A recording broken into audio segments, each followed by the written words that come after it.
Asyhadu an la ilaha illallah wa asyhadu anna Muhammadan abduhu wa rasuluh. Aku bersaksi bahwasanya tidak ada ilah yang berhak disembah kecuali hanya Allah, dan aku bersaksi bahwasanya Muhammad adalah utusan. Kalimat yang pertama, kita mengenal siapa yang kita sembah, yang kita ibadahi itu siapa. La ilaha illallah. Tidak ada ilah yang berhak disembah kecuali hanya Allah. Pada kalimat yang pertama ini, na'riful ma'bud, kita mengetahui siapa yang harus kita ibadahi, yaitu Allah Subhanahu wa taala semata. Dan persaksian kita yang kedua, wa asyhadu anna Muhammadan Rasulullah, aku bersaksi bahwasanya Muhammad adalah utusan Allah Subhanahu wa taala. Maka kita mengetahui tariqatul al-mustariqatul usul ila Allah Ta'ala, cara ataupun jalan agar kita ini sampai kepada Allah Subhanahu wa taala. Dengan apa? Dengan mengikuti Rasulullah sallallahu alaihi wasallam. Karena kita bersaksi bahwasanya Nabi Muhammad adalah utusan Allah yang Allah utus kepada kita untuk menjadi suri tauladan, untuk menjadi imam kita, agar kita mau dibimbing oleh Nabi sallallahu alaihi wasallam yang akan mengantarkan kita menuju Allah Subhanahu wa taala. Itu makna dua kalimat syahadat yang kita ucap. Rabbuna tabaraka wa ta'ala berfirman, ittabi'u ma unzila ilaikum min rabbikum wa la tattabi'u min duni awliya qalilan ma tadhakkarun. Ikutilah apa yang diturunkan kepadamu dari Rabb, dan janganlah kamu mengikuti selainnya. Ya, amat sedikitlah kamu yang mau mengambil pelajaran kata Allah. Jadi Allah SWT memerintahkan kita untuk mengikuti wahyu. Bahkan ketika terjadi perselisihan, ya, maka Rabbuna Tabaraka wa Ta'ala memerintahkan kita untuk kembali kepada apa? Kepada Allah dan juga kepada Rasulnya Muhammad sallallahu alaihi wasallam. Saking pentingnya perkara ini, Allah Subhanahu wa taala sampai bersumpah, "Fala wa rabbika la yu'minun," kata Allah. Demi Rabbmu wahai Muhammad. Di sini Allah bersumpah dengan namanya sendiri. Ya, Allah yang Maha Agung, yang ucapannya pasti benar, yang ucapannya pasti hak, tidak akan menyimpang. Apalagi Allah Subhanahu wa taala sampai menyebutkan dengan qasam ataupun sumpah. Fala wa rabbik, demi Rabbmu wahai Muhammad, la yu'minun, mereka tidak beriman. Kalau Allah mengatakan orang tersebut tidak beriman, mau teriak-teriak 100 kali, mau teriak 1000 kali, dia mengaku beriman atau tidak? Tidak beriman. Percuma klaim belakang.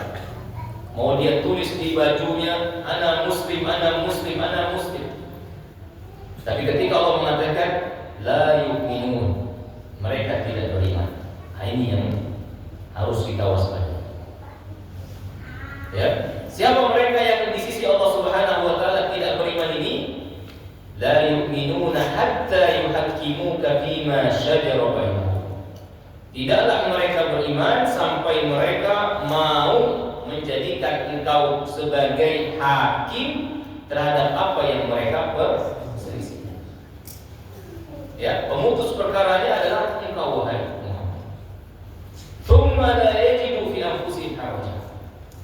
Setelah mereka menjadikan hakim, ya, menjadikan Nabi Muhammad sebagai hakim pemutus perkara tersebut, dan tidak dijumpai pada diri mereka keberatan sedikit pun terhadap apa yang telah kau putuskan. Wa yusallimu taslima, mereka menerimanya dengan sepenuh hati. Itulah orang-orang yang beriman di sisi Allah Subhanahu wa taala. Ya, orang yang menjadikan Rasulnya sebagai imam, suri tauladan.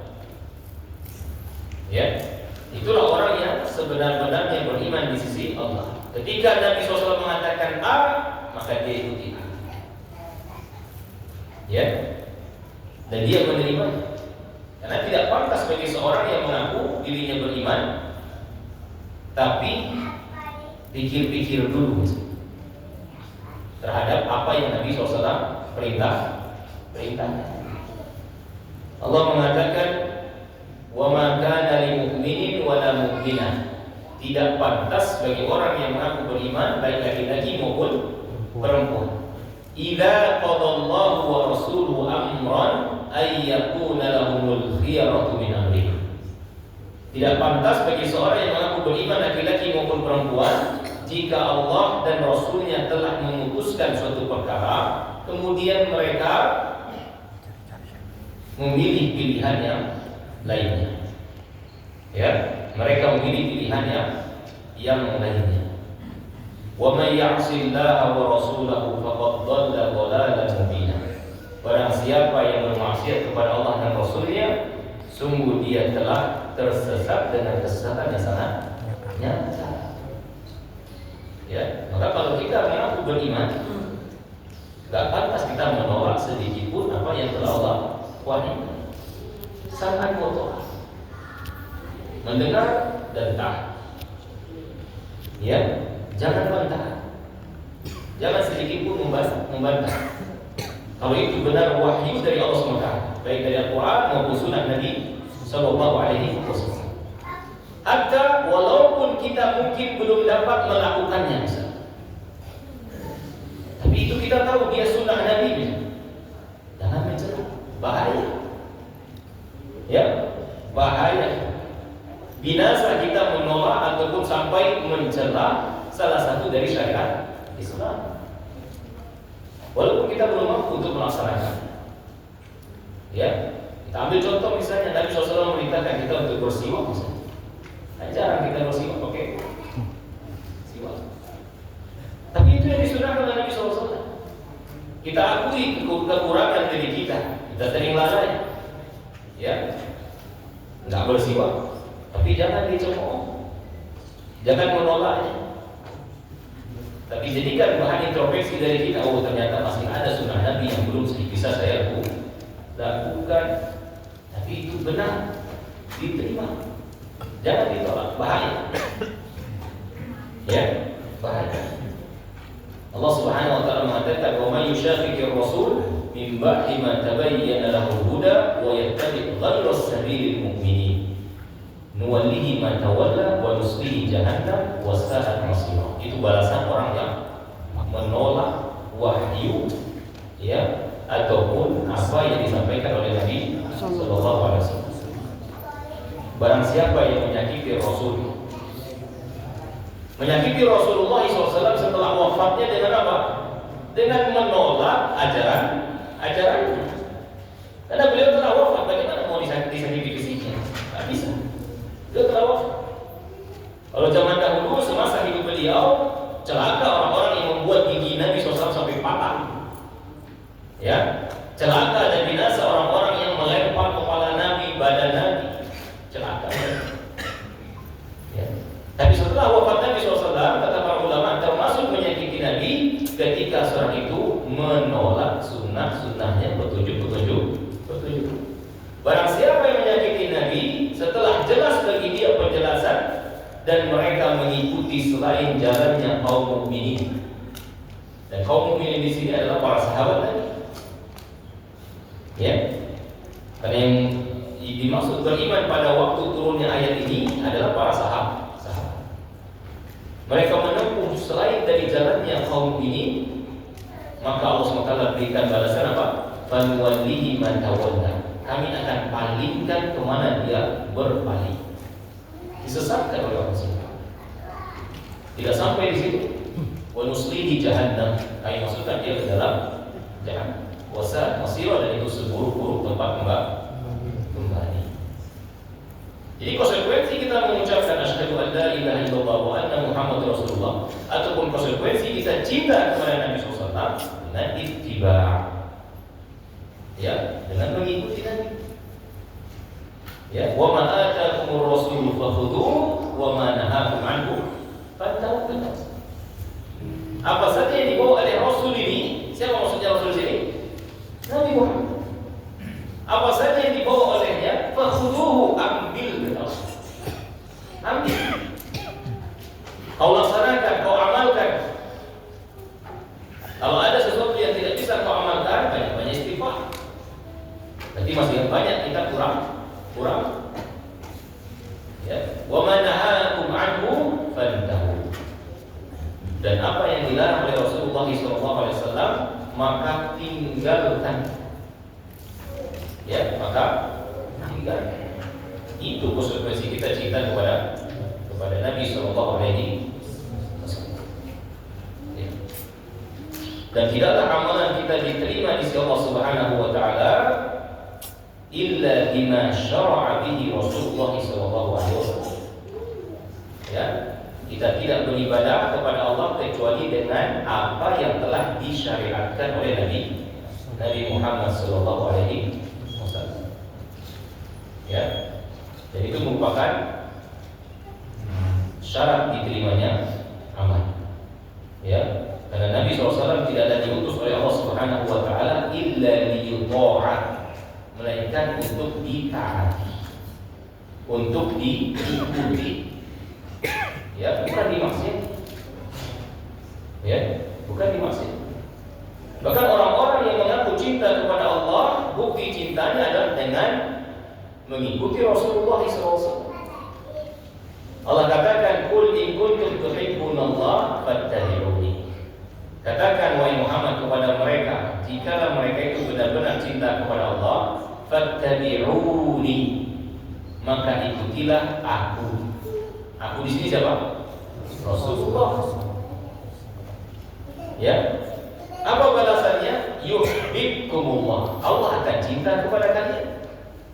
Wa yaghfir lakum dzunubakum. Allah Subhanahu wa taala pun akan mengampuni dosa-dosa. Ya, Allah akan mengampuni dosa-dosa tadi. Karena tadi yang kita sampaikan, ya, tidak begitu penting pengakuan kita terhadap cinta kepada Allah ataupun kepada Rasul. Tapi yang paling penting bagaimana Allah itu cinta kepada kita, bagaimana Rasulullah itu cinta kepada kita. Ya, karena kita hidup di zaman di mana pengakuan itu sangat mudah. Ya. Gembar-gembor, ya, aku cinta. Tapi dia tidak mau mengikuti Rasul. Padahal ketika dia taat kepada Rasul, itu merupakan ketaatan kepada siapa? Kepada Allah. Allah yang perintahkan kita untuk taat kepada Nabi Muhammad SAW. Wa may yuti'ir Rasul faqad ata'a Allah. Barang siapa yang taat kepada Rasul, maka sungguh dia telah taat kepada Allah. Ya. Maka di sini persaksian kita wa asyhadu anna Muhammadar Rasulullah terdapat beberapa konsekuensi. Ya. Terdapat beberapa konsekuensi. Yang pertama, wajib bagi kita untuk beriman kepada Nabi Muhammad SAW. Bahwasanya beliau adalah hamba Allah dan juga utusan Allah. Ini yang pertama. Ya, beliau adalah hamba. Kandungan dari makna hamba yaitu tidak boleh kita berlebih-lebihan terhadap Nabi. Ya. Karena beliau adalah hamba Allah. Nabi SAW mengatakan, la tatruni kama atratil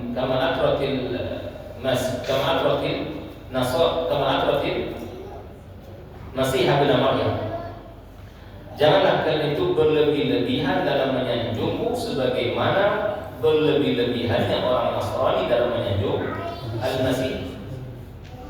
Sehingga mereka mengatakan Isa adalah anak Tuhan. Ini berlebih-lebihan. Hanya Nabi SAW mengatakan faqulu Abdullah, katakan aku ini, ya, Muhammad SAW adalah Abdullah, hamba Allah. Ya. Jadi jangan berlebih-lebihan. Wa rasuluhu, dan aku pun utusan Allah. Apa makna kandungan dari rasuluhu? Beliau adalah Rasulullah. Tidak boleh kita remehkan. Harus kita sanjung, harus kita muliakan karena beliau adalah utusan Allah Taala.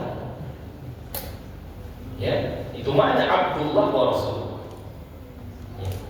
Jadi ini yang pertama, wajib mengimani Nabi kita Muhammad SAW, bahwasanya beliau benar-benar hamba Allah dan juga utusan Allah, penutup para nabi dan rasul, la nabiyya ba'dahu, tidak ada lagi nabi setelahnya. Yang kedua, konsekuensi dari persaksian kita wa anna Muhammadan abdullahi wa rasuluh, ta'atuhu fi ma'amar. Konsekuensinya kita harus mentaati apa saja yang beliau perintahkan. Tidak boleh ngeyel, apalagi membantah, ya, apalagi sampai menolak. Ya. Allah Subhanahu wa taala firman, ya ayyuhalladzina amanu atii'ullaha wa atii'ur rasul wa ulil amri minkum. Wahai orang-orang yang beriman, taatilah Allah, taatilah Rasul dan juga ulil amri antara kalian. Fa in tanaza'tum fi syai'in farudduhu ila Allahi wa Rasul in kuntum tu'minuna billahi wal yawmil akhir. Jika kalian berselisih, maka kembalikanlah kepada Allah dan Rasulnya. Mana kembalikan kepada Allah? Itu kepada kitabullah. Mana mengembalikan kepada Rasul? Kepada hadis-hadisnya yang sahih. Dan Allah kaitkan pengembalian seorang hamba yang beriman kepada Al-Quran dan Sunnah itu merupakan syarat bukti keimanannya. Allah katakan, in kuntum tu'minuna billahi wal yawmil akhir. Jikalau kalian itu benar-benar beriman kepada Allah dan hari akhir. Apa maksudnya? Bahasa bebasnya, kalau engkau itu benar-benar beriman kepada Allah dan hari akhir, maka engkau pasti akan kembali kepada Al-Quran dan Sunnah. Ya. Namun ketika engkau tidak mau kembali kepada Al-Quran dan Sunnah, maka dipertanyakan keimananmu kepada Allah dan hari akhir. Kemudian yang ketiga, tasdiqu fi ma akhbar. Ya, konsekuensi kita terhadap kecintaan kita kepada Nabi ataupun wa asyhadu anna Muhammadan abduhu wa rasuluh, tasdiqu fi ma akhbar. Membenarkan apa-apa yang dikabarkan oleh Nabi sallallahu alaihi wasallam. Apa saja yang beliau kabarkan, wajib bagi kita untuk membenarkan. Karena Nabi SAW, ya, wa ma yantiqu 'anil hawa in huwa illa wahyu yuha. Allah mensucikan lisan Nabi SAW. Ya, Allah mensucikan lisan Nabi SAW. Allah katakan, tidaklah Nabi Muhammad mengucapkan dari hawa nafsunya, melainkan wahyu yang diwahyukan. Berbeda dengan ucapan kita, ngalor ngidul, ngatur. Ya, tapi Nabi SAW tidaklah keluar dari lisannya melainkan wahyu yang Allah SWT wahyu. Maka apa saja yang diberikan oleh Nabi SAW wajib bagi kita untuk membenar. Nabi menyampaikan kepada kita akan surga dan neraka. Pernah lihat surga, Pak? Pernah? Belum, sama. Ya. Tapi wajib nggak kita mengimaninya? Wajib. Pernah lihat neraka?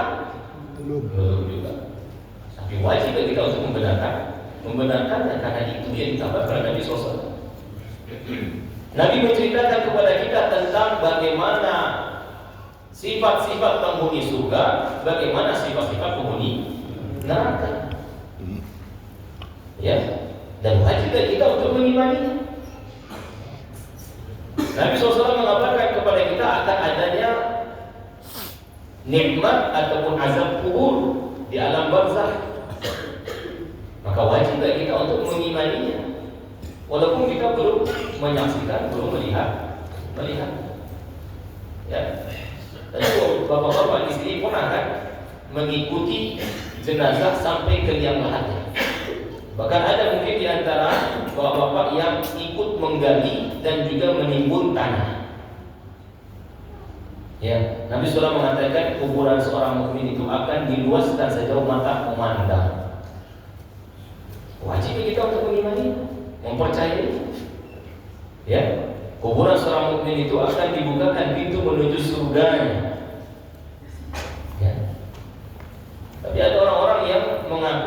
sesungguhnya adalah orang-orang yang pandai, cendekiawan, mengingkari azab kubur, mengingkari nikmat kubur. Mereka mengatakan, mana azab kubur? Tidak ada. Mana nikmat kubur? Yang kami lihat di situ hanya tanah saja. Ya. Padahal Nabi SAW jelas-jelas mengabarkan kepada kita akan adanya nikmat dan azab kubur. Kalau nggak percaya, mati dulu. Ya, mati dikubur dulu, baru nanti ya dia menyaksikan dan dia merasakan. Wajib itu. Walaupun mungkin Nabi SAW mengabarkan kepada kita tentang hal-hal yang belum dapat kita pikirkan dengan akal kita. Nabi mengabarkan tentang peristiwa Isra dan Mi'raj. Ya, ketika Nabi SAW menjalankan peristiwa Isra dan Mi'raj, ya, dimi'rajkan Allah Subhanahu wa taala, maka orang-orang kafir, orang-orang musyrikin mencemooh dan mencela Nabi, menolak. Mana mungkin orang bisa terbang? Mana mungkin dari Mekah ke Baitul Maqdis Palestina sana hanya satu malam, nggak nyampe satu malam, nggak mungkin. Tinggal atur Muhammad, ditolak sama mereka. Apalagi dari Baitul Maqdis, ya, Nabi Muhammad bercerita naik ke langit pertama, kedua sampai langit ketujuh, Sidratul Muntaha. Ya, maka berita tersebut jadi bahan olok-olokan. Oleh siapa? Orang-orang musyrikin, orang-orang kafir. Ya, lucu bagi mereka. Tak mungkin. Muhammad benar-benar sudah ngelantur deh. Ya, benarkah yang kami katakan Muhammad ini sudah majnun katanya. Akhirnya mereka ingin membenarkan, pergi ke mana? Ke Abu Bakar As-Siddiq. Ya, pergilah ke Abu Bakar. Wahai Abu Bakar, sudah tahu berita yang terbaru tentang sahabatmu itu? Berita apa? Dia mengabarkan bahwasanya tadi malam dia pergi ke Palestina, kemudian naik ke langit. Benarkah katakan?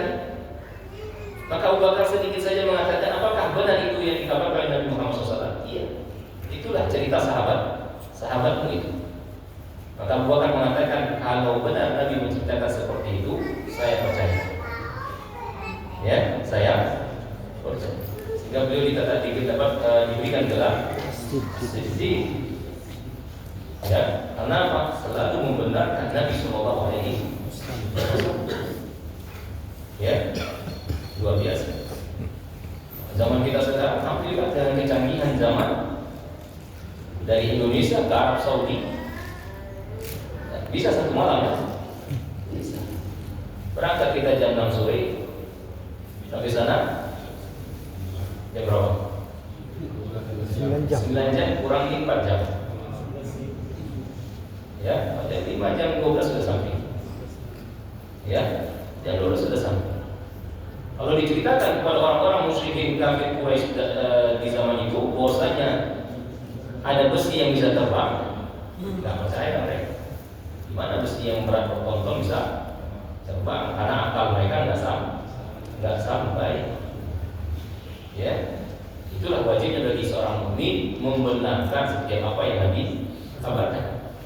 Ya, karena wahyu Allah Subhanahu wa taala, apa yang disampaikan pasti benar. Walaupun mungkin akal pikiran kita belum dapat mencernanya. Karena apa? Karena akal kita yang terbatas, bukan wahyu. Wah, mustahil. Ada orang yang menolak wahyu karena akal. Gimana? Nabi SAW mengatakan apabila ada dubab, apa dubab itu? Lalat masuk ke gelas salah seorang di antara kalian, falyagmisu, kata Nabi SAW. Celupkan ini. Ya, celupkan ini. Kemudian kau angkat alat tersebut, buang alatnya, buang airnya. Karena salah satu di antara sayapnya ada penyakit, di satu yang lain ada penawar. Orang-orang aklaniun yang mengedepankan akal menolak hadis itu. Tidak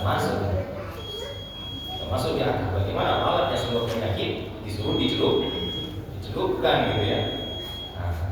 Tapi karena itu hadis Nabi SAW, Ya, kalau misalnya Bapak qadarullah menjumpai hal yang seperti itu, coba ya, coba. Kalau tidak dicoba kan nggak tahu. Ya. Apalagi kita menjalankan sunnah atau perintah Nabi. Ya, saya pernah waktu bertamu pondok di Ribu Jamban, disediakan kopi, kan gelasnya kecil, ya, kecil. Baru ngomong sebentar, masuk. Mending satu lala, dua lala. Ya, dua lala. Ya sudah, coba aja. Apalagi kita mempraktekkan. Kalau disengaja, kayaknya nggak bakalan. Ya, nggak perlu. Sudah, celupin, buang. Ya, Bismillah minum. Pahit, kan kopi pahit ya. Ya tadi, jadi konsekuensinya tasdiq bima, membenarkan apa yang Nabi kabarkan. Tapi ya harus jelas dulu apakah hadis ini sahih atau tidak. Karena zaman kita sekarang beredar juga hadis-hadis yang tidak sahih, ya, yang tidak absah dari Nabi SAW. Jangan sampai kita mengamalkan ataupun mempercayai suatu hadis yang tidak sahih dan kita katakan itu dari Nabi SAW. Insyaallah setelah Isya, setelah azan ada sedikit ya. Baik, mungkin kita azan.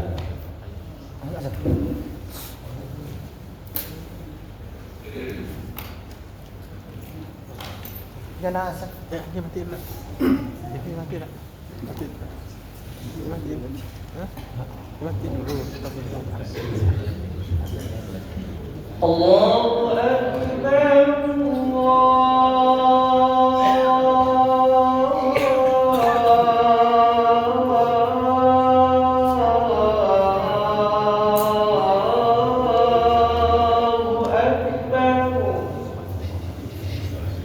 Allah